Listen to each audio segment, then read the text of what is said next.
안녕하세요, 킹즈님들. 임용 공부는 열심히 하고 계시나요?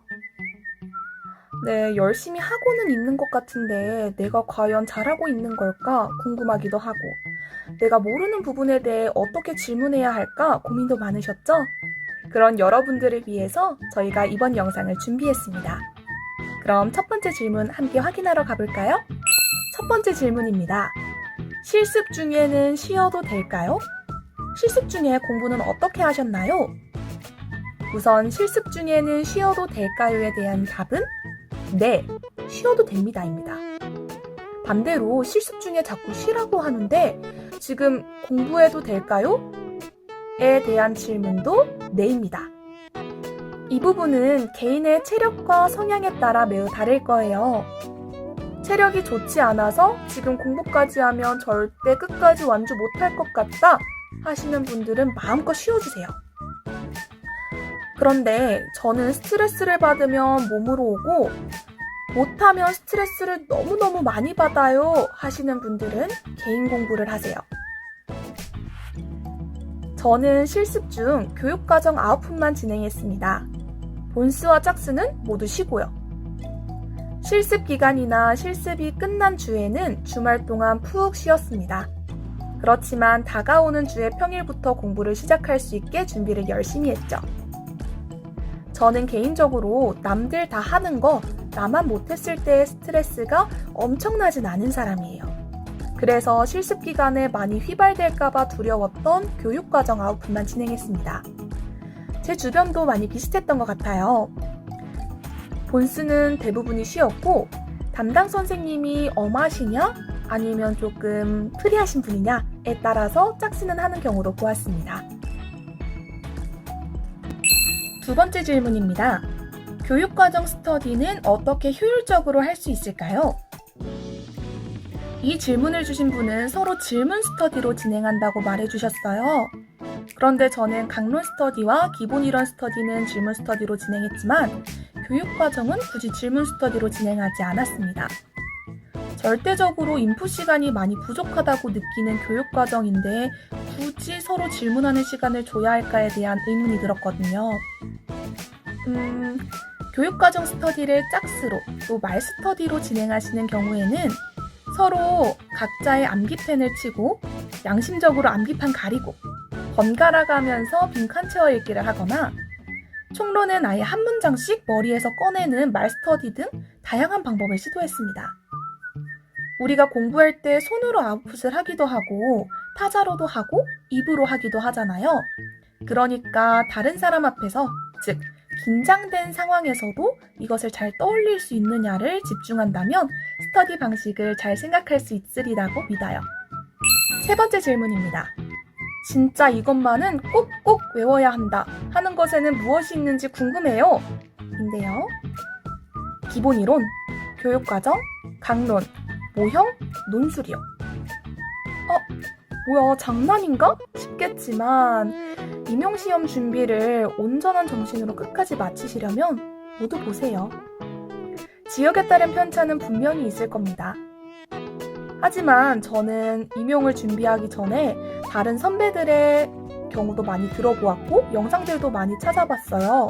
그러면서 헐 이것도 봐야 돼? 아니면 이건 안 봐도 되나 보다 하면서 빼냈지만 결국 뽀개기 직전 텀에 불안함을 참지 못하고 그제서야 추가하여 외웠습니다. 하지만 그럼에도 불구하고 참고자료가 꼭 있었으면 좋겠다 하시는 분들은 참고자료로 인고파워 인고킹 카페에 있는 체크리스트가 있습니다. 그 부분을 확인해보세요. 네 번째 질문입니다. 대면 실습을 통해서 꼭 배울 것은 무엇이 있을까요?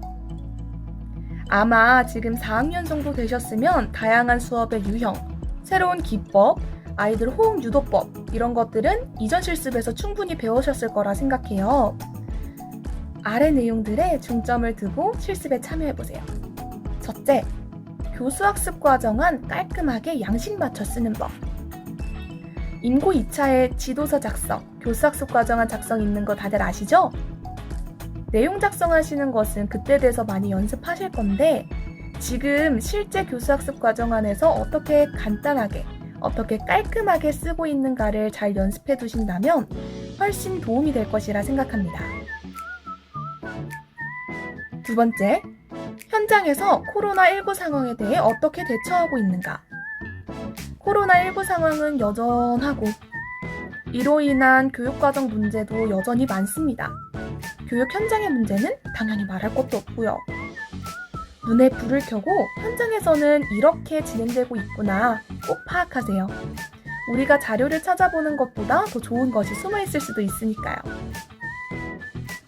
세 번째로는 수업 연구를 열심히 하세요. 내가 실습한 차시가 인고 2차에 나온다는 생각으로 수업 연구를 해보세요. 실제로 그러신 분도 있었고요. 마지막으로 조언 하나만 하자면 제발 실습 때 대충 실습에 참여하고 학교에서 자기 할 일이라는 명목으로 공부하지 마세요. 이도저도 안 돼요. 그리고 학교마다 있을 선배들과의 대화 시간에 참여할 수 있는 기회를 놓치지 말아주세요. 그 시간에 특히 초임 교사분들이나 저경력 교사분들이 있는데 그분들에게 궁금한 질문 충분히 해보시고 다양한 선생님의 의견을 듣고 싶다 하는 부분에 대해서 막 질문해주세요. 다섯 번째 질문입니다. 몇 월에 이 정도면 붙겠다라는 생각이 드셨나요? 저는 단 한 번도 나는 붙을 거야, 난 꼭 붙어 라고 생각해 본 적이 없습니다. 여섯 번째 질문입니다. 지금 기본 이론과 교육 과정을 어느 정도로 기억하고 있어야 하나요? 이 질문을 받은 날은 5월이지만 월에 관계없이 후배님들께 공통적으로 해드리고 싶은 말이 있어요. 그냥 계속 반복하세요. 지금 못 외운 것에 집착하실 필요 없고요. 지금 외웠다고 안심하실 필요 전혀 없습니다. 지금 외우고 있는 것도 시험 직전까지 반복하지 않으면 다 까먹어요. 지금의 중간 완성도는 다른 사람과 비교하기 위한 기준이 아니라 내가 어느 부분을 외우지 못했나, 무엇을 더 외워야 하나를 안내하는 표지판이라고 생각해주세요. 일곱 번째 질문입니다. 음악 강론 어떻게 공부해야 할지 모르겠어요. 제제곡의 특징을 모두 외워야 하나요? 우선 제가 드리고 싶은 말은 음악 강론에 있는 모든 제제곡을 외우기 위해 크게 애쓰지 말라는 것입니다. 그렇다고 소홀히 하라는 건 아니에요. 제가 음악 강론 공부한 방법 알려드릴게요. 첫째, 음악 강론이 가사가 있든 가사가 없든 신나게 따라 부르세요. 동요같이 이미 알고 있는 제제곡이라면 가볍게 부르고 제일 중요한 내용 하나만은 꼭 외우자 라는 생각으로 부르고 넘어갔습니다. 두 번째로는 민요나 음악 용어를 담고 있는 제제곡들 있잖아요. 그런 것은 달달달 외우기 위해 청킹으로 땄습니다. 인고킹 채널의 음악 강론 청킹을 많이 보세요. 세 번째로 음악 강론은 강사가 짚어주지 않는 제제곡도 참 많았어요. 예를 들면 차이코프스키의 호두까기 인형이면 등장인물에 대한 주제 선율도 있고 그 악기 편성은 어떻고 스토리는 어떻고 발레곡이고 등 다양한 정보가 있고 이것들을 달달 외우게 되는데 동네 한 바퀴 같은 동요는 슉 넘어가요.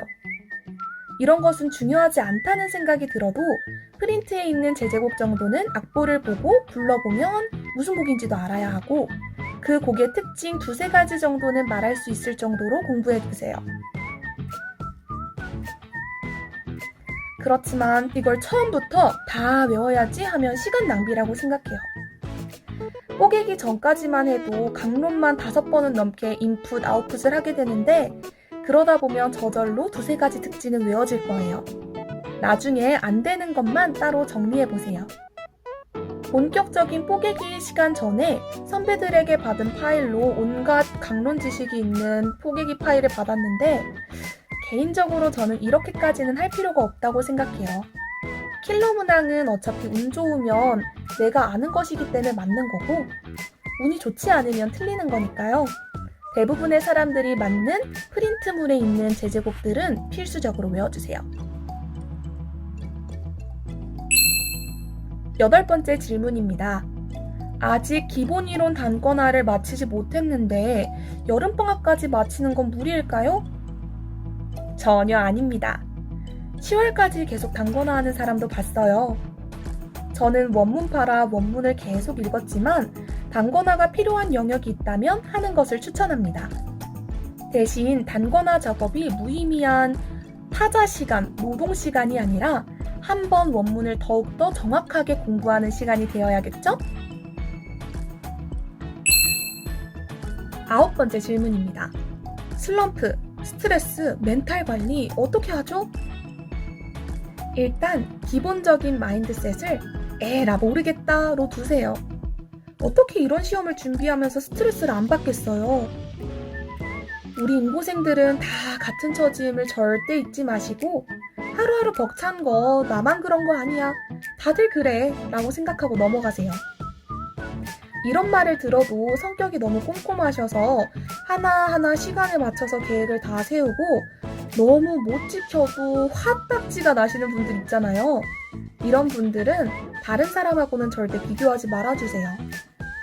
내가 스스로 인고 범위를 중요도로 나누었을 때 중요도 1밖에 되지 않는 거에 너무 집착하고 있지 않은지는 꼭 되돌아보세요. 쟤는 중요도 1인 것 같은데도 하는데? 하는 사람들을 보면서 괜히 스트레스를 쌓지 말아주세요. 다른 사람들과 비교하면서 너무 스트레스 받는 건 사실 전혀 없애기는 쉽지 않아요. 스터디를 하면 보이게 되니까요. 하지만 모든 선배들이 하는 이야기가 있죠? 10월이면 다 거기서 거기다. 사실입니다. 진짜 월등히 암기력 좋고 이 시험이 체질인 것 같은 애들. 걔네들은 수석하겠다 하면서 비교하지 마세요. 저는 제 스스로 기대치를 낮추기 위해서 항상 뒤에서 10등으로 붙을 거라고 말하고 다녔어요. 이렇게 대놓고 말하고 다니면 그 말하면서 내 생각이 또 바뀌어서 마음이 조금 편해지기도 하더라고요. 그럼에도 불구하고 어디 풀 데가 없는 분들이 있을 거예요. 이런 분들은 우리 인고파워, 인고킴 카페에 들어와서 한 줄 쓰기 통해 여러분의 마음을 나누어 보세요. 응원하는 댓글을 서로서로 달다 보면 서로 건강한 멘탈로 이 시험 마무리할 수 있지 않을까 싶습니다. 그리고 이런 분도 계셨어요. 정말 하기 싫어 미치겠을 때는 어떡하죠? 이런 분들께는 전 항상 말해요. 너무 하기 싫어 미치겠을 때는 하지 마세요. 단 30분만이라도, 1시간만이라도 나를 위해 충분한 충전 시간을 주세요. 인고 생각 아예 버리고 노래를 부르거나 악기를 연주하거나 좋은 노래를 듣거나 너무 맛있는 걸 먹거나 인고랑 관련 없는 친구를 만나거나 아니면 정말 사랑하는 연인을 만나거나 그 사람들과 또 그 시간에는 인고 말고 다른 생각하면서 보내세요. 그게 여러분의 좋은 충전 시간이 될 거예요. 지금까지 저의 개인적인 경험과 의견을 가득 담은 Q&A 시간이었습니다. 도움이 되었을지는 모르겠지만 더 궁금한 점이 있으시다면 유튜브 댓글이나 카페를 이용하여 더 많은 질문 남겨주세요. 인고를 즐겁게 인고 킹!